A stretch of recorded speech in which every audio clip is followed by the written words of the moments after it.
Pastor Ed here with Daily Devotions for Wednesday, May the 8th, 2024.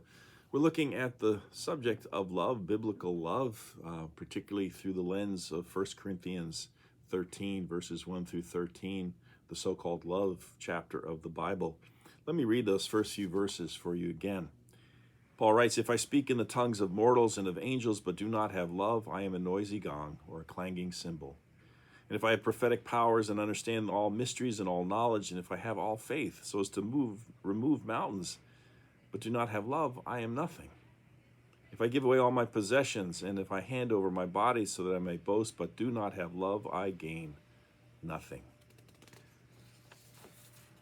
From this and just basic common sense, I guess, we have to conclude that love, and we're going to talk about what exactly we mean by that and what Paul means by that, is so foundational, so basic to the human experience. I would argue that there is this basic human need that we all have, both to love and also to be loved. Someone once told the story of Norma Jean Mortensen. I don't know if you recognize that name. Her mother, Mrs. Gladys Baker, was periodically committed to a mental institution, and thus Norma Jean spent much of her childhood in foster homes. And in one of those foster homes, when she was only 8 years old, one of the boarders raped her, gave her a nickel, saying, "Here, honey, take this and don't ever tell anyone what I did to you." And when little Norma Jean went to her foster mother to tell her what had happened, she was beaten badly.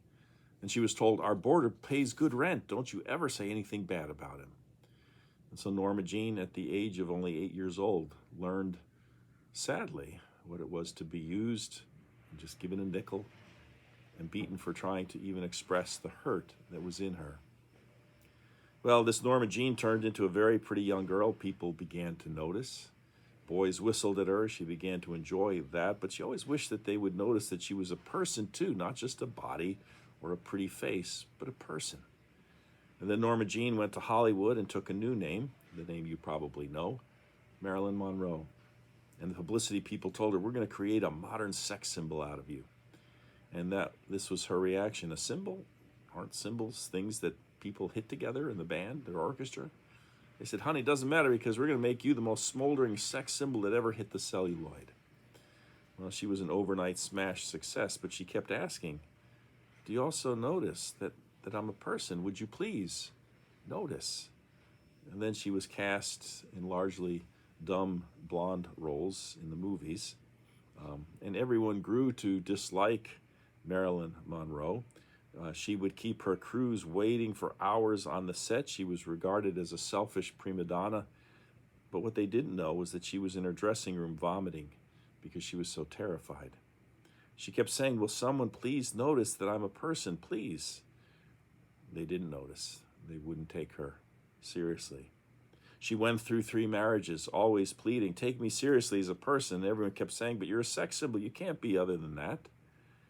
And Marilyn kept saying, "I want to be a person. I want to be a serious actress." And so on that Saturday night, at the age of 35, when all beautiful women are supposed to be on the arm of a handsome escort, Marilyn Monroe took her own life. She killed herself. And when her maid found her body the next morning, she noticed the telephone was off the hook. It was dangling there beside her.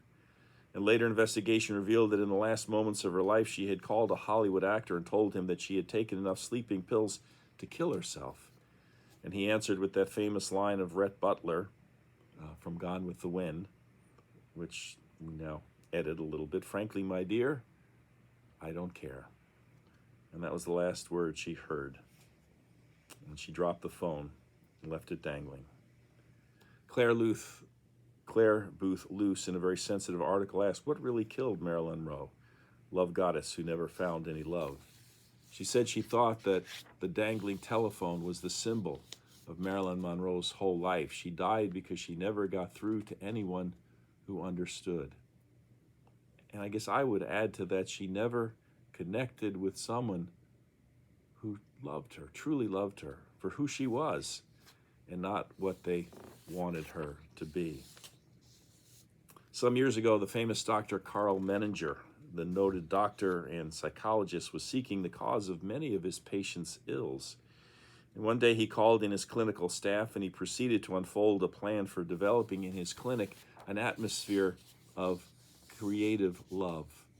All patients were to be given large quantities of love. No unloving attitudes were to be displayed in the presence of the patients, and all the doctors and nurses were to go about their work in and out of the various rooms with a loving attitude. And at the end of 6 months, the time spent by patients in his institution was literally cut in half. Again, the basic human need is to love and to be loved. And that's what Paul tapped into, and also the Bible, which tells us that we love. Why? There is that need that we have that God created in us, but we love because God first loved us.